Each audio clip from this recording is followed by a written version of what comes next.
ದಕ್ಷಿಣ ಕನ್ನಡ ಜಿಲ್ಲೆಯಲ್ಲಿ ಬಿಜೆಪಿಯನ್ನ ಸೋಲಿಸೋದಕ್ಕೆ ಈಗ ಕಾಂಗ್ರೆಸ್ ಪಣ ತೊಟ್ಟಿದೆ. ಬಿಜೆಪಿ ಸೋಲಿಸೋದಕ್ಕೆ ಕಾಂಗ್ರೆಸ್ ಬೆನ್ನಿಗೆ ನಿಲ್ತಾ, ಹಾಗಾದ್ರೆ ಎಸ್ಡಿಪಿಐ ಅನ್ನುವಂತ ಪ್ರಶ್ನೆ ಕೂಡ ಈಗ ಹುಟ್ಕೊಂಡಿದೆ.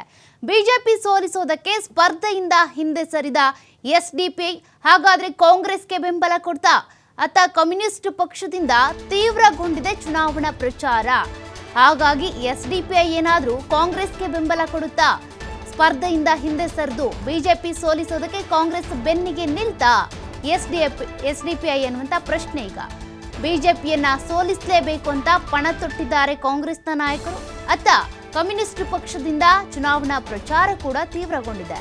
ಬಿಜೆಪಿಯನ್ನ ಸೋಲಿಸುವುದಷ್ಟೇ ನಮ್ಮ ಗುರಿ, ಬಿಜೆಪಿಯ ಫ್ಯಾಸಿಸ್ಟ್ ರಾಜಕಾರಣ ಅಂತ್ಯವಾಗಬೇಕು, ಭಾರತದ ಸಂವಿಧಾನ ಉಳಿಬೇಕು, ಹಾಗಾಗಿ ಸಂವಿಧಾನದ ಆಶಯಗಳಿಗೆ ಧಕ್ಕೆ ಆಗದೇ ಇರೋ ರೀತಿಯಾಗಿ ನೋಡ್ಕೋಬೇಕು ಅಂತ TV5 ಕನ್ನಡದ ಜೊತೆ ದಕ್ಷಿಣ ಕನ್ನಡದ ಎಸ್ಡಿಪಿಐ ಜಿಲ್ಲಾಧ್ಯಕ್ಷ ಅನ್ವರ್ ಸಾದಾತ್ ಬಜತ್ತೂರು ಹೇಳಿಕೆಯನ್ನು ಕೊಟ್ಟಿದ್ದಾರೆ.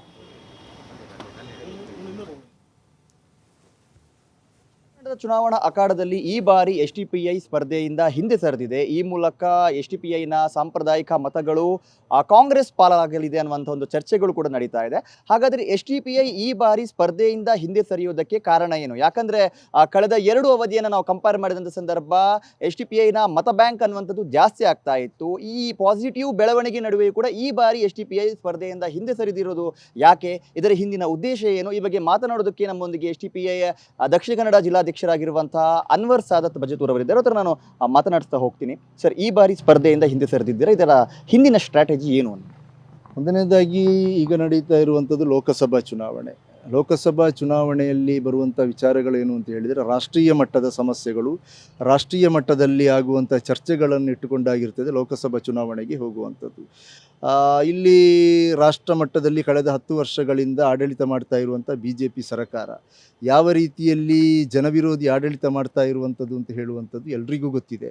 ಇಲ್ಲಿ ತನಿಖಾ ಸಂಸ್ಥೆಗಳನ್ನು ದುರುಪಯೋಗಪಡಿಸಿಕೊಂಡು, ಅದೇ ರೀತಿ ತಮಗೆ ರಾಜಕೀಯವಾಗಿ ಯಾರು ಪ್ರಶ್ನೆ ಮಾಡ್ತಾರೆ ಅಥವಾ ಯಾರು ಅದಕ್ಕೆ ಪ್ರತಿಸ್ಪರ್ಧಿಗಳಿದ್ದಾರೆ ಅವರನ್ನು ತನಿಖಾ ಸಂಸ್ಥೆಗಳ ಮೂಲಕ ಬಗ್ಗು ಬಡಿಯುವಂಥದ್ದು, ದಮನ ಮಾಡುವಂತಹ ಒಂದು ನೀಚ ರಾಜಕೀಯವನ್ನು ಈ ದೇಶದಲ್ಲಿ ನಮಗೆ ಕಾಣಲಿಕ್ಕೆ ಸಾಧ್ಯವಾಗ್ತಾ ಇದೆ. ಕರ್ನಾಟಕದಲ್ಲಿ ವಿಶೇಷವಾಗಿ, ಕರ್ನಾಟಕ ಅಂತ ಹೇಳುವಾಗ ನಾವು ಕನ್ನಡಿಗರ ಸ್ವಾಭಿಮಾನಕ್ಕೆ ಧಕ್ಕೆ ತರುವಂಥ ಬಹಳಷ್ಟು ಕೆಲಸಗಳನ್ನು ಇಲ್ಲಿನ BJP ಸರ್ಕಾರ ಬರ್ತಾ ಇದೆ. ಇದನ್ನೆಲ್ಲ ಇಟ್ಟುಕೊಂಡು ನಾವು ಈ ರಾಷ್ಟ್ರೀಯ ಮಟ್ಟದ ವಿಚಾರಗಳು ಇದನ್ನೆಲ್ಲ ಚರ್ಚೆಗೆ ತೆಗೆದುಕೊಂಡು ಈ ಸಲ ನಾವು ಚುನಾವಣೆಗೆ ಸ್ಪರ್ಧೆ ಮಾಡುವುದು ಬೇಡ ಅಂತ ಹೇಳುವಂಥ ಒಂದು ತೀರ್ಮಾನಕ್ಕೆ ನಾವು ಬಂದಿದ್ದೇವೆ. ಈಗ ಚುನಾವಣೆಯಿಂದ ಹಿಂದೆ ಸರಿದಿದ್ದೀರಾ, ಕಾಂಗ್ರೆಸ್ಸಿಗೆ ಬೆಂಬಲವನ್ನು ನೀಡ್ತಾ ಇದ್ದೀರಾ, ನಿಮಗೆ ಬೀಳ್ತಾ ಇದ್ದಂಥ ಮತಗಳು ಯಾರ ಪಾಲಾಗುತ್ತೆ? ಇದೆಲ್ಲವೂ ಕೂಡ ಈಗ ಚರ್ಚೆ ಆಗ್ತಾ ಇದೆ. ಇದ್ರ ಬಗ್ಗೆ ನೋಡಿ, ನಾವು ಸೈದ್ಧಾಂತಿಕವಾಗಿ ನಾವು BJPಯನ್ನು ಎದುರಿಸಿಕೊಂಡೇ ಬಂದವರು, ಮೊದಲು ಕೂಡ ಹಾಗೆ, ಇನ್ನೂ ಹಾಗೆ, ನಂತರವೂ ಹಾಗೆ.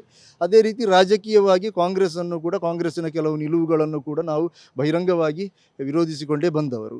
ಇದೆಲ್ಲ ಇಟ್ಟುಕೊಂಡು ನಾವೀಗ ಕಾಂಗ್ರೆಸ್ಸಿಗೆ ಬೆಂಬಲ ವ್ಯಕ್ತಪಡಿಸ್ತೇವೆ ಅಂತ ಏನು ಎಲ್ಲಿಯೂ ಕೂಡ ನಾವು ಹೇಳಲಿಲ್ಲ. ನಾವು ಇಷ್ಟುವರೆಗೆ ಆ ತೀರ್ಮಾನವನ್ನು ಕೂಡ ಮಾಡಲಿಲ್ಲ. ಇಲ್ಲಿ BJP ಅಲ್ಲದೆ ಕಾಂಗ್ರೆಸ್ ಸೇರಿದಂತೆ ಹಲವಾರು ಪಕ್ಷಗಳು, ಅದೇ ರೀತಿ ಪಕ್ಷೇತರರು ದಕ್ಷಿಣ ಕನ್ನಡ ಜಿಲ್ಲೆಯಲ್ಲಿ ಸ್ಪರ್ಧೆ ಮಾಡ್ತಾ ಇದ್ದಾರೆ. ಅವರೆಲ್ಲ ನಮ್ಮ ಸಂಪರ್ಕದಲ್ಲಿದ್ದಾರೆ, ನಮ್ಮನ್ನು ಕನೆಕ್ಟ್ ಆಗ್ತಾ ಇದ್ದಾರೆ, ನಮ್ಮಲ್ಲಿ ಬೆಂಬಲ ಕೇಳ್ತಾ ಇದ್ದಾರೆ. ಆದರೆ ಯಾರಿಗೆ ಬೆಂಬಲ ಕೊಡಬೇಕು ಅಂತ ಹೇಳುವಂಥದ್ದು ನಾವು ಇನ್ನೂ ಕೂಡ ಫೈನಲ್ ಮಾಡಲಿಲ್ಲ. ಅದನ್ನು ಚರ್ಚೆ ಮಾಡಿಕೊಂಡು ಮುಂದಿನ ದಿವಸದಲ್ಲಿ ತಿಳಿಸ್ತೇವೆ. ಈ ಬಾರಿ ಯಾಕೆ ಒಂದು ಡಿಸಿಷನ್ಗೆ ಬಂದಿದ್ದೀರಾ? ಎಲ್ಲೋ ಒಂದು ಕಡೆ PFI ಬ್ಯಾನ್ ಆಗಿರುವಂಥದ್ದು ಏನಾದರೂ ಇದರ ಮೇಲೆ ಪರಿಣಾಮವನ್ನು ಬೀರಿದೆಯಾ?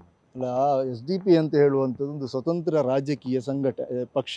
ಇದು ಯಾವುದೇ ಸಂಘಟನೆಯ ಅಥವಾ ಬೇರೆ ಯಾವುದೇ ವ್ಯವಸ್ಥೆಯ ಅಧೀನದಲ್ಲಿರುವಂಥ ಒಂದು ಪಕ್ಷ ಅಲ್ಲ. ಇದು ಎಲ್ರಿಗೂ ಕೂಡ ಈ ದೇಶದ ಸಂವಿಧಾನವನ್ನು ಉಳಿಸಬೇಕು ಅಂತ ಹೇಳುವಂತಹ ಆಗ್ರಹ ಇರುವಂಥ ಪ್ರತಿಯೊಬ್ಬ ನಾಗರಿಕನಿಗೂ ಕೂಡ ಇಲ್ಲಿ ಈ BJPಯನ್ನು ಸೋಲಿಸಬೇಕು ಅಂತ ಹೇಳುವಂಥ ಆಗ್ರಹ ಇದೆ.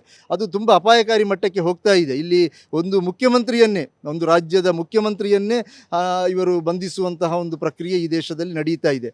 ಅಂದರೆ ಮುಂದೆ ಕೂಡ ಇವರು ಇನ್ನು ಚುನಾವಣೆಯಲ್ಲಿ ಜಯಗಳಿಸಿ ಬಂದರೆ ಇಲ್ಲಿ ಸಂವಿಧಾನ ಇರ್ತದ ಅಥವಾ ಪ್ರಜಾಪ್ರಭುತ್ವ ವ್ಯವಸ್ಥೆ ಇರ್ತದ ಅಂತ ಹೇಳುವಂಥ ಒಂದು ಆತಂಕ ಕೂಡ ಇದೆ. ಆದ ಕಾರಣ ಈ ಎಲ್ಲ ಉದ್ದೇಶವನ್ನು ಇಟ್ಟುಕೊಂಡು, ಈ ಮತಗಳು ವಿಭಜನೆ ಆಗಬಾರ್ದು ಅಂತ ಹೇಳುವಂಥ ಉದ್ದೇಶಗಳನ್ನು ಕೂಡ ಇಟ್ಟುಕೊಂಡೇ ನಾವು ಈ ಚುನಾವಣೆಗೆ ಸ್ಪರ್ಧಿಸದೇ ಇರಲಿಕ್ಕೆ ತೀರ್ಮಾನ ಮಾಡಿದ್ದೇವೆ. ಎಸ್, ಇದಿಷ್ಟು SDPI ಮುಖಂಡರಾಗಿರುವಂತಹ ಅನ್ವರ್ ಸಾದತ್ ಅವರ ಮಾತು. ಕ್ಯಾಮ್ರಾ ಪರ್ಸನ್ ವೀರೇಶ್ ಕಡ್ಲಿಕೊಪ್ಪ ಜೊತೆ ಆದಿತ್ಯ TV5 ಮಂಗಳೂರು.